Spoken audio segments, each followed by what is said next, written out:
انہوں نے کہا کہ اے اداس، ہوش کی دوا کر، تیرا مذہب اس شخص کے مذہب سے بہت برتر اور اعلیٰ ہے۔ ہاں حضرت، جب طائف سے واپس ہوئے تو کتنے افسردہ تھے۔ طائف نے آپ کو قبول کرنے سے انکار کر دیا تھا اور مکہ دشمنوں سے بھرا ہوا تھا۔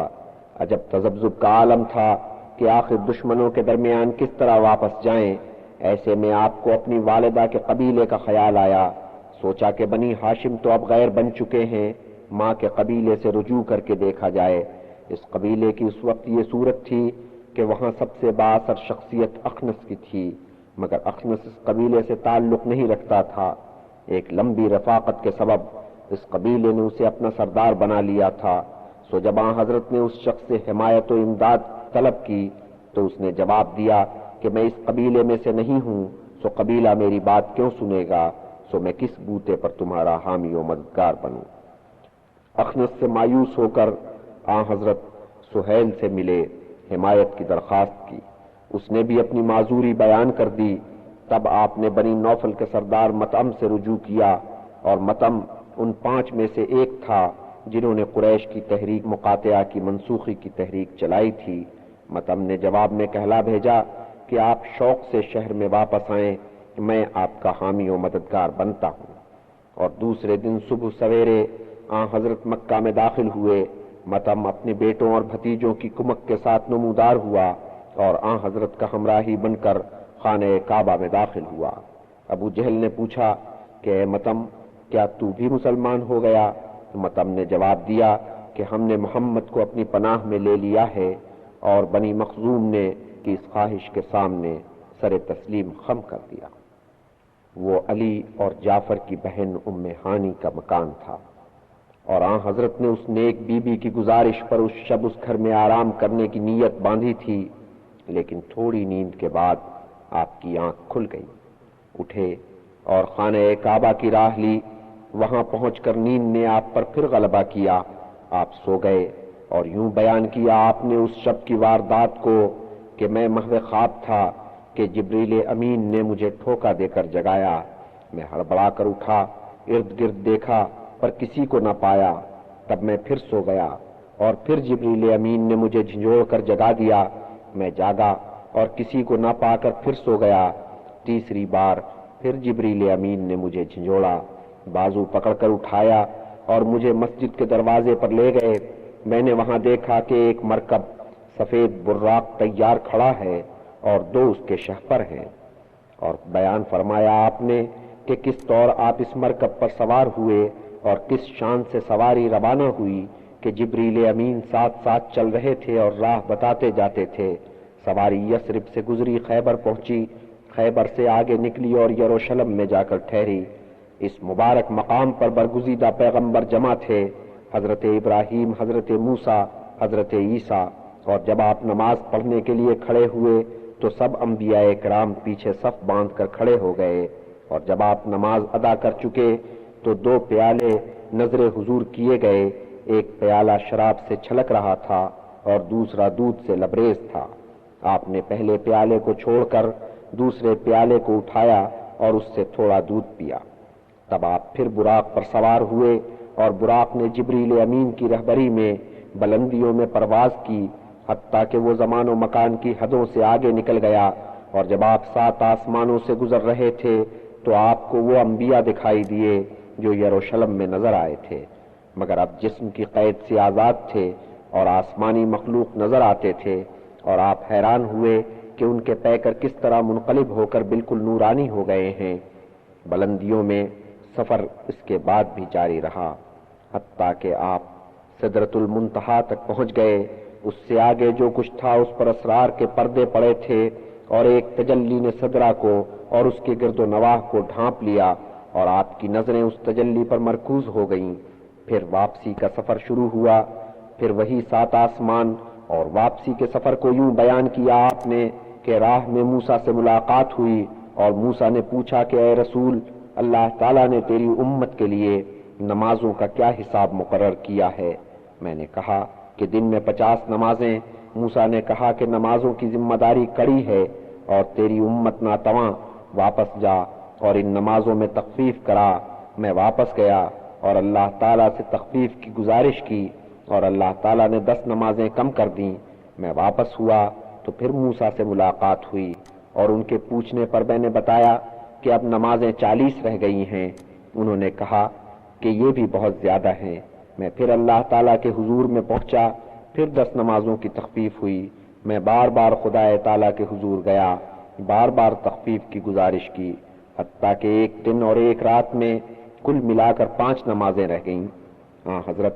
حضرت جبرائیل کی معیت میں آسمانوں سے اترے اور یروشلم میں پڑاؤ کیا، اور جس راستے سے آئے تھے اسی راستے سے واپس مکہ چلے۔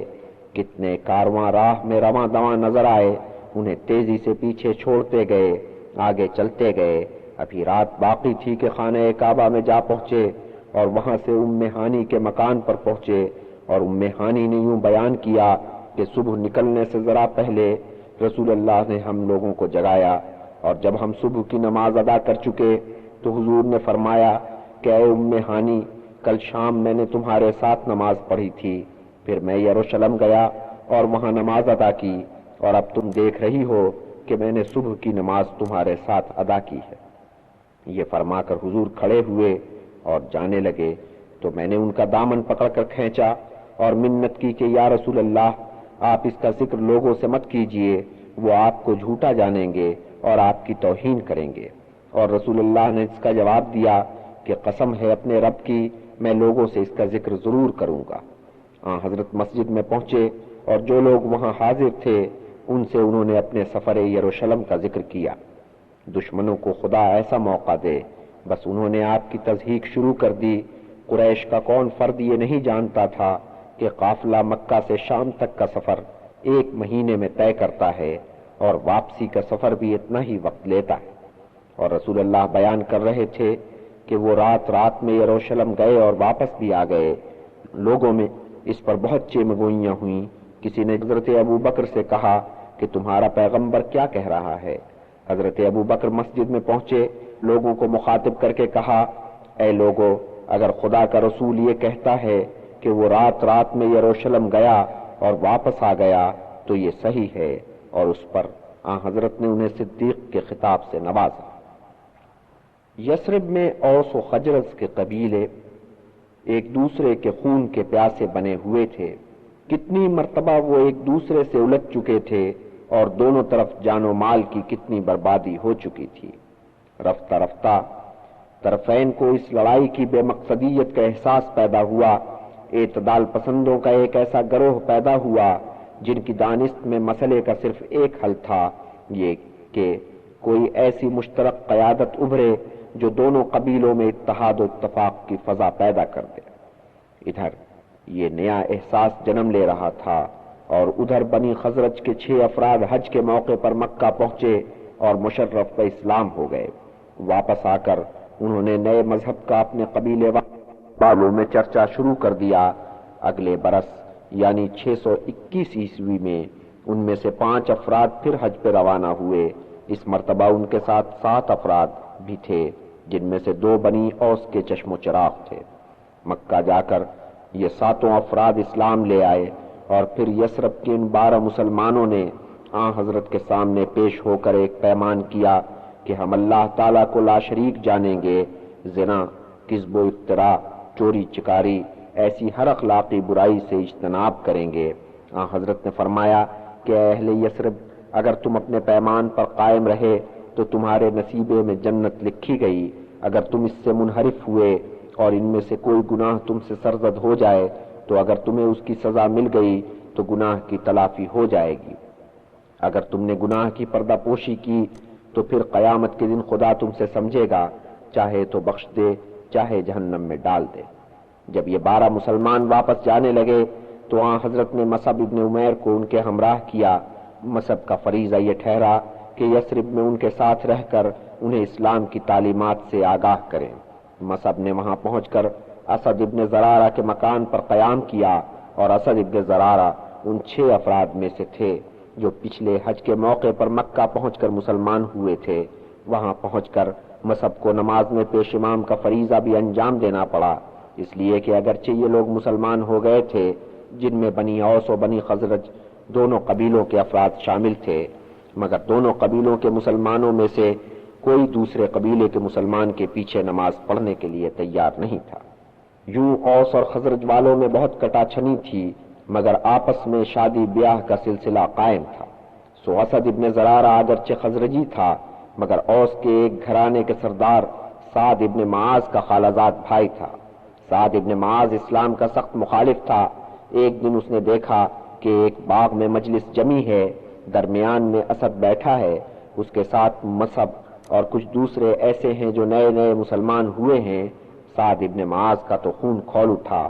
اس نے اپنے نائب کو بلا کر کہا، اگر سعد میرا خالہ زاد بھائی نہ ہوتا تو میں خود جا کر ان مبلغین اسلام کی خبر لیتا۔ اب تو جا اور ان سے کہہ کہ یہاں سے لمبے بنو، اور خبردار جو آگے کبھی اس طرف کا رخ کیا۔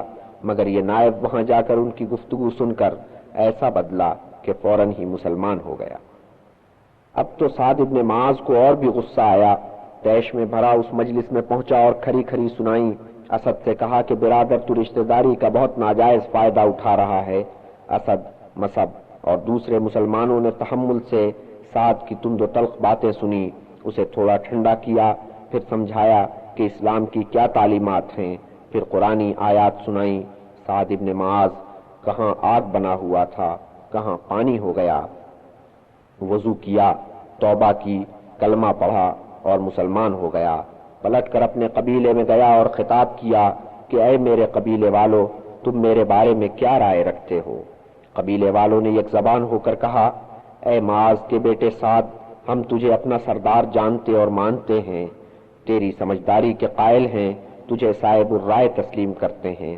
تب سعد یوں گویا ہوا، تو اے میرے قبیلے والو سنو کہ میں تم میں سے کسی مرد سے اور کسی عورت سے اس وقت تک کلام نہیں کروں گا جب تک وہ اللہ تعالیٰ اور اس کے رسول پر ایمان نہیں لائے گا۔ اور شام ہوتے ہوتے سعد کا پورا قبیلہ مشرف پہ اسلام ہو چکا تھا۔ مصعب نے اس شہر مبارک میں 11 ماہ قیام کیا۔ جب حج کا موسم آیا تو وہ واپس مکہ گئے اور آن حضرت کو اس شہر کا احوال سنایا کہ اوس اور خزرج کے کتنے لوگ اسلام قبول کر چکے ہیں۔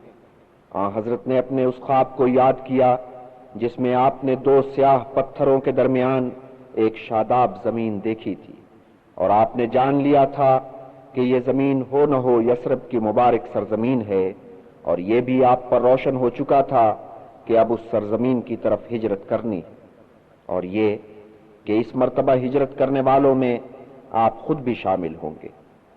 مگر آپ نے اس منصوبے کا ذکر صرف 2 افراد سے کیا، ایک اپنی چچی ام الفضل سے اور ایک اپنے چچا عباس سے۔ عباس اگرچہ ابھی تک مسلمان نہیں ہوئے تھے، مگر آن حضرت کو اپنے اس چچا پر پورا اعتبار تھا۔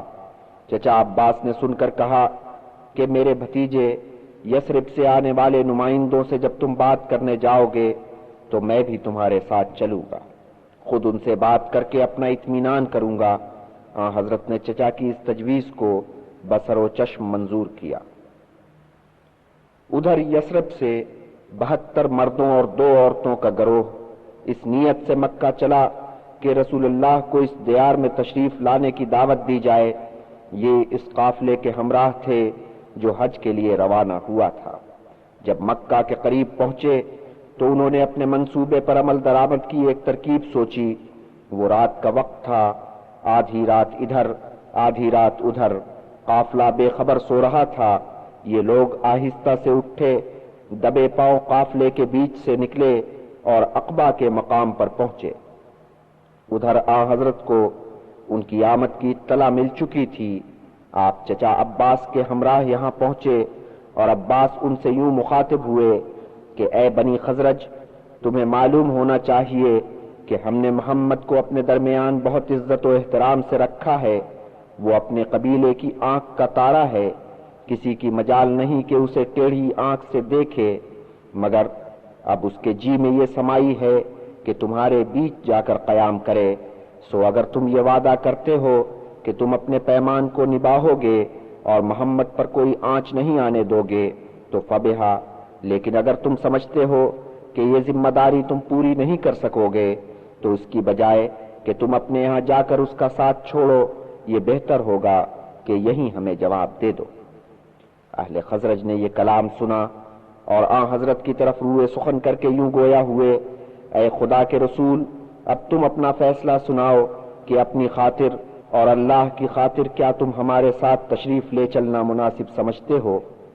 آن حضرت نے قرآنی آیات تلاوت کی اور پھر یوں فرمایا کہ اے بنی خزرج، میں تمہارے ساتھ چلنے کا عہد اس شرط پہ کرتا ہوں کہ تم میری اسی طرح حفاظت کرو گے جس طرح اپنے حرم کی حفاظت کرتے۔ اس پر برا کھڑے ہوئے اور بولے، قسم ہے اس ذات پاک کی کہ جس نے اپنا پیغام دے کر آپ کو بھیجا ہے کہ ہم آپ کی اسی طرح حفاظت کریں گے جس طرح اپنے حرم کی حفاظت کرتے ہیں، اور اے خدا کے رسول، ہم صاحب شمشیر و سنا ہیں، تیر و تلوار ہمیں اپنے اجداد سے ورثے میں ملے۔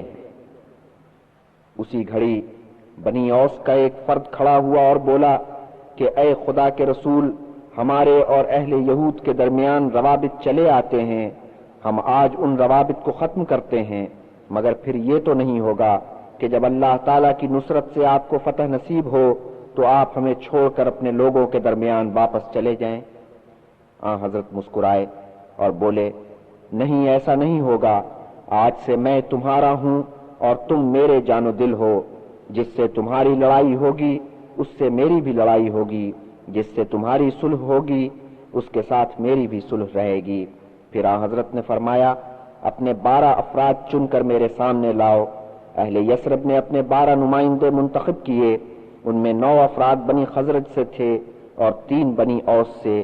یہ نسبت اس باعث تھی کہ یہاں آنے والوں میں 62 مرد اور 2 عورتوں کا تعلق بنی خزرج سے تھا، جبکہ بنی اوس کے صرف 11 افراد وفد میں شامل تھے۔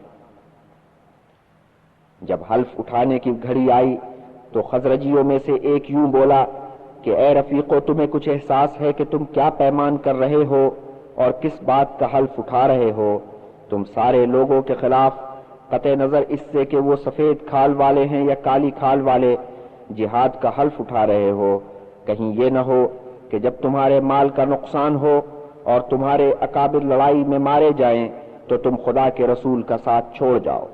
اگر ایسا ہوا تو دنیا اور عاقبت دونوں جگہ تمہارے لیے رسوائی ہے، سو اس صورت میں اچھا ہو کہ تم اسی وقت حضور کا ساتھ چھوڑ دو۔ انہوں نے جواب میں کہا کہ بے شک ہماری جائیداد و اموال لٹ جائیں، ہمارے اکابر مارے جائیں، ہم رسول خدا کا ساتھ دیں گے۔ پھر حضرت سے مخاطب ہوئے، اے خدا کے رسول، ہمیں اس کے بدلے میں کیا ملے گا؟ حضرت نے فرمایا، جنت۔ تب انہوں نے کہا کہ اے خدا کے رسول، اپنا ہاتھ بڑھائیے۔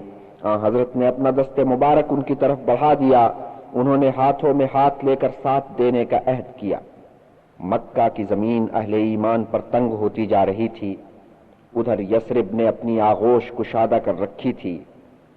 حضرت نے مسلمانوں کو ہدایت کر رکھی تھی کہ اس شہر سے نکلو اور یثرب میں جا کر قیام کرو۔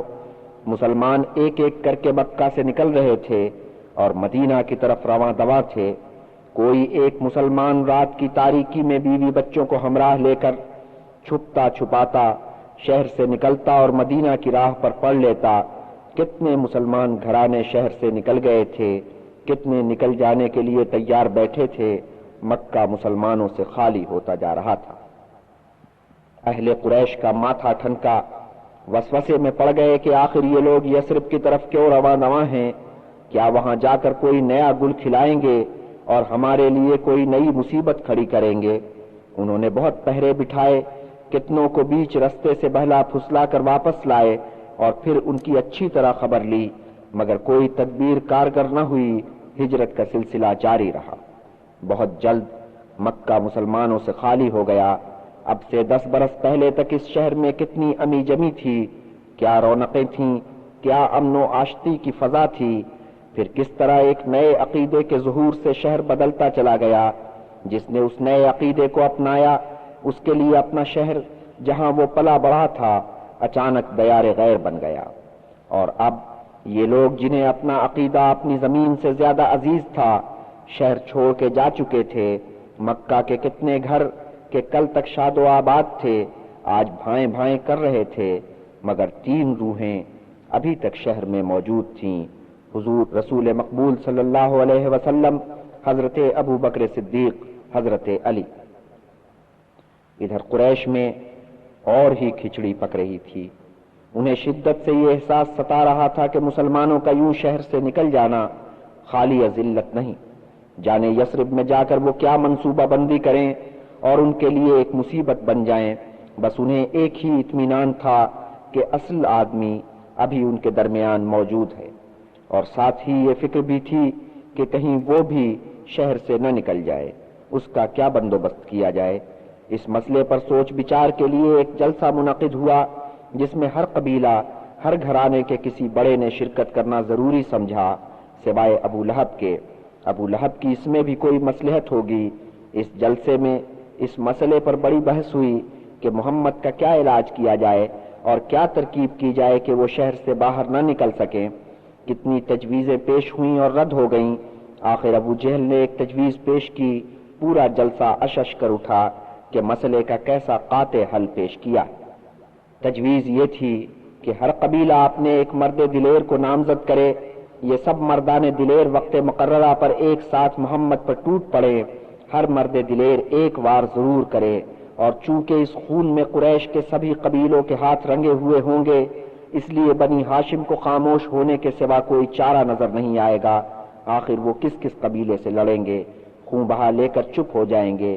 یہ تجویز اتفاق رائے سے منظور ہوئی.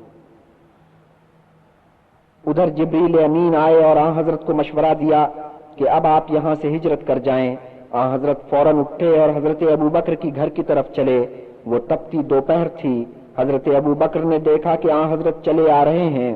اس وقت تو آپ کبھی آیا نہیں کرتے تھے، ضرور کوئی اہم مسئلہ درپیش.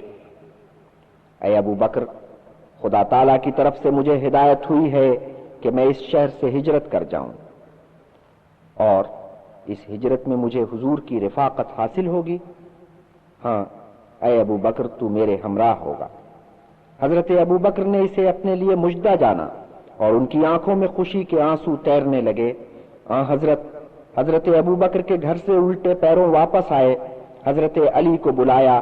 ارشاد فرمایا کہ اے علی، میں یثرب کو جاتا ہوں، مگر تم فی الحال مکہ ہی میں رہو گے، اور جو مال و اسباب لوگوں نے میرے پاس امانت رکھا ہے وہ انہیں واپس پہنچاؤ گے. حضرت الامین کہلاتے تھے. بے شک اہل مکہ آپ کے مخالف تھے، مگر آپ کی دیانت داری اور امانت داری پر ابھی تک یقین رکھتے تھے، اور اپنی قیمتی اشیاء آپ کے پاس امانت رکھ جاتے تھے. اسی کے ساتھ حضرت نے حضرت علی کو اہل قریش کی سازش سے بھی مطلع کیا کہ اس وقت سازش کا علم آپ کو حضرت جبرائیل کی معرفت ہوا تھا.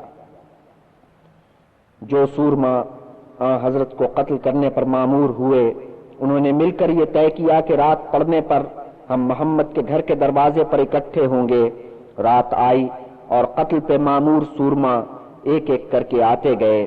دروازے پر کھڑے کھڑے انہوں نے کچھ عورتوں کی آوازیں سنی جو اندر سے آ رہی تھیں. سودا اور ام کلثوم کی آوازیں، فاطمہ اور ام ایمن کی آوازیں. اب تو یہ سورما ششو پنج میں پڑ گئے.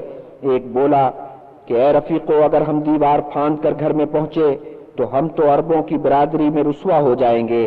ہر فرد و بشر ہم پر تھو تھو کرے گا کہ تم زنانے میں بے پوچھے گچھے بغیر کھانسے کھنکارے داخل ہو گئے.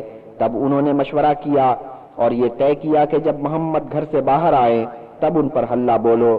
اگر رات کو نہیں تو صبح ہونے پر تو وہ ضرور گھر سے باہر قدم نکالیں گے. اندر حضرت اور حضرت علی، آپ کو احساس ہو گیا کہ باہر دروازے پر دشمن آن دھمکے ہیں.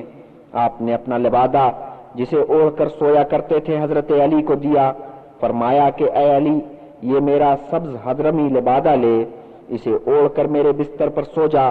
ان لوگوں کے ہاتھوں تیرا بال بھی بیکا نہیں ہوگا.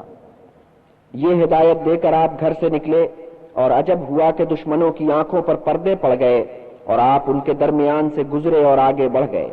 جب آپ تشریف لے جا رہے تھے تو ایک شخص نے کہ مخالف سمت سے آ رہا تھا آپ کو دیکھا، اور جب آپ کے مکان کے قریب سے گزرا تو اس نے دیکھا کہ وہاں چند اشخاص جمع ہیں. اس نے ان سے کہا کہ عزیزو، اگر محمد کے لیے یہاں آئے ہو تو وہ تو یہاں نہیں ہیں. میں نے ابھی تھوڑی دیر ہوئی انہیں جاتے ہوئے دیکھا. اس پر یہ سورما سٹ پٹائے، مگر انہیں اس شخص کے بیان پر اعتبار نہیں آیا. بولے یہ کیسے ہو سکتا ہے؟ ایک نے کہا کہ میں نے محمد کو گھر میں جاتے ہوئے اپنی آنکھ سے دیکھا ہے اور اس کے بعد سے کوئی اس گھر سے باہر نکل کر نہیں گیا۔ انہوں نے یہ کہنے کو تو کہا لیکن پھر وہ شک میں پڑ گئے۔ آخر ان میں سے ایک نے کہا کہ میں جا کر ابھی تصدیق کیے لیتا ہوں۔ اسے خوب پتا تھا کہ آن حضرت کا بستر کہاں بچھا ہے، کہاں وہ آرام کرتے ہیں۔ اس نے جھانک کر دیکھا اور مطمئن ہو گیا۔ ساتھیوں سے آ کر کہا میں نے دیکھ لیا ہے، محمد اپنے بستر پر محو خواب ہے۔ سب ساتھی مطمئن ہو گئے۔ کتنے اطمینان کے ساتھ انہوں نے صبح ہونے کا انتظار کیا، اور جب صبح ہوئی تو دروازہ کھلا اور انہوں نے دیکھا کہ اندر سے علی برآمد ہوئے ہیں اور وہی لبادہ اوڑھے ہوئے ہیں جسے اوڑھ کر آن حضرت آرام کیا کرتے تھے۔ ان کے تو ہاتھوں کے طوطے اڑ گئے۔ ہر سورما دوڑا ہوا اپنے قبیلے کے سردار کے پاس گیا اور خبردار کیا کہ ہمارا ہدف ہمارے ہاتھ سے نکل گیا۔ اصل میں آن حضرت اپنے گھر سے نکل کر حضرت ابو بکر کی طرف گئے تھے۔ اس گھر پہ پہنچ کر حضرت ابو بکر کو ساتھ لے پچھلے دروازے سے شتابی سے نکلے اور اونٹوں پر جو آپ دونوں کے لیے تیار کھڑے تھے سوار ہوئے۔ ابو بکر کے ہمراہ ان کے صاحبزادے عبداللہ بھی تھے جو ان کے پیچھے اونٹ پر بیٹھے۔ مگر یہ مسافر یثرب کے راستے پر نہیں جا رہے تھے۔ انہوں نے جنوب کی طرف رخ کیا اور اس راہ پر پڑ لیے جو یمن کی طرف جاتی تھی۔ اس وقت ان کی منزل مقصود غار ثور تھا۔ وہ خوب جانتے تھے کہ جلد ہی قریش پر ان کی ہجرت کا راز کھل جائے گا اور وہ ان کی تلاش میں نکل پڑیں گے اور وہ ادبدا کر انہیں یثرب جانے والی راہ پر تلاش کریں گے۔ جب یہ دونوں مسافر مکہ سے باہر آ گئے تو آن حضرت نے مڑ کر مکہ پر ایک نظر ڈالی اور فرمایا اے شہر، اللہ تعالیٰ کی وسیع و عریض زمین پر تو مجھے سب سے زیادہ عزیز ہے اور خود اللہ تعالیٰ کو بھی سب مقاموں سے بڑھ کر عزیز ہے، اور اگر لوگ مجھے نکلنے پر مجبور نہ کرتے تو میں تجھے کبھی داغ مفارقت نہ دیتا۔ آپ نے یہ فرمایا اور غار ثور کی طرف روانہ ہو گئے۔ عمیر ابن فہر اپنی بھیڑوں کی گلے کو لے کر پیچھے پیچھے چلے۔ عمیر کو حضرت ابو بکر نے خرید کر غلامی سے آزاد کر دیا تھا۔ اب انہوں نے گدڑیے کا پیشہ اپنایا ہوا تھا اور گلے کو لے کر پیچھے پیچھے چلنے میں مصلحت یہ تھی کہ اونٹوں کے قدموں کے نشان بھیڑوں کی چلت پھرت میں گم ہو جائیں۔ غار ثور میں پہنچ کر حضرت ابو بکر نے بیٹے کو رخصت کر دیا، اس ہدایت کے ساتھ کہ مکہ میں جا کر سن گن لو کہ آن حضرت کے غائب ہو جانے پر قریش کیا چیمگوئیاں کرتے ہیں اور کیا منصوبے باندھتے ہیں، اور رات کو آ کر ہمیں بتاؤ۔ دونوں اونٹ ان کے ساتھ کر دیے۔ عمیر کو ہدایت دی کہ دن بھر دوسرے گدڑیوں کے ساتھ مل کر معمول کے مطابق بھیڑے چراؤ، رات کو اپنے گلے کے ہمراہ عبداللہ کے پیچھے پیچھے آؤ۔ اگلی رات کو عبداللہ آئے، ان کے ساتھ ان کی بہن اسما بھی آئیں، کھانے پینے کا سامان ساتھ لائیں۔ عبداللہ یہ خبر لے کر آئے تھے کہ اہل قریش نے ڈونڈی پٹوا دی ہے کہ جو شخص محمد کو ڈھونڈ کر لائے گا اسے 100 اونٹ انعام میں دیے جائیں گے، اور شہسوار اس تلاش میں یثرب جانے والی راہ پر سر پر دوڑے جا رہے ہیں۔ قریش کا عام خیال تو یہی تھا کہ آن حضرت یثرب کی طرف روانہ ہوئے ہیں، مگر کچھ قیافہ شناسوں کا خیال یہ تھا کہ وہ یہیں کہیں مکہ کے ارد گرد پھیلی ہوئی پہاڑیوں میں سے کسی پہاڑی پر غار میں چھپے بیٹھے۔ سو ڈھونڈنے والوں نے سوچا کہ کیا مذائقہ ہے کہ انہی پہاڑیوں میں انہیں ڈھونڈا جائے۔ غار ثور کے ارد گرد کتنا سناٹا تھا، آدمی تو کیا کوئی چڑیا کا بچہ بھی دکھائی نہیں دیتا تھا، نہ آہٹ نہ آواز، مگر تیسرے دن خاموشی کا طلسم ٹوٹا، اور کتنے عجیب طریقے سے ٹوٹا۔ غار کے دہانے کے پاس پروں کی پھڑپھڑاہٹ سنائی دی اور کوہو کی آوازیں، کوئی فاختہ بول رہی تھی۔ خاموشی کا طلسم کتنے شیریں انداز میں ٹوٹا تھا، مگر دوسرے ہی لمحے قدموں کی آہٹ سنائی دی اور کچھ انسانی آوازیں۔ حضرت ابو بکر کے کان کھڑے ہوئے، کیا تلاش کرنے والے ادھر آ نکلے ہیں؟ صحیح قیاس کیا، حضرت کو تلاش کرنے والوں کی ایک ٹولی اس طرف آ نکلی تھی اور غار ثور کے دہانے پر آن پہنچی تھی۔ حضرت ابو بکر پریشان ہو گئے اور حضرت نے فرمایا میرے رفیق مت پریشان ہو، بے شک اللہ تعالیٰ کی ذات ہمارے ساتھ ہے، اور لیجئے غار کے دہانے پر کھڑے ہوئے لوگ کہہ رہے ہیں کہ اس غار میں کوئی داخل کس طرح ہو سکتا ہے، سو اسے ٹٹولنے کی کیا ضرورت ہے، اور قدموں کی آہٹ دور ہوتی چلی جاتی ہے حتیٰ کہ معدوم ہو جاتی۔ حضرت اور حضرت ابو بکر نے اب اطمینان کے ساتھ غار کے دہانے پر نظر ڈالی۔ وہاں کیا دیکھا کہ ایک قد آدم درخت اس طرح کھڑا ہے کہ اس کی شاخوں سے غار کا منہ ڈھک گیا ہے، جو گوشہ ڈھکنے سے رہ گیا ہے اس پر کسی مکڑی نے جالا تانا ہوا ہے، اور غار کے کنارے جہاں قدم ٹکا کر آدمی نیچے اتر سکتا ہے وہاں ایک فاختہ نے گھونسلہ بنا رکھا ہے، اور وہاں کس اطمینان کے ساتھ بیٹھی انڈے سے رہی ہے۔ مگر صبح تک یہاں نہ یہ درخت تھا، نہ مکڑی کا جالا، نہ فاختہ کا گھونسلہ، تو ڈھونڈنے والوں نے یہ نقشہ دیکھ کر گمان کیا تھا کہ غار کے اندر کوئی نہیں اترا۔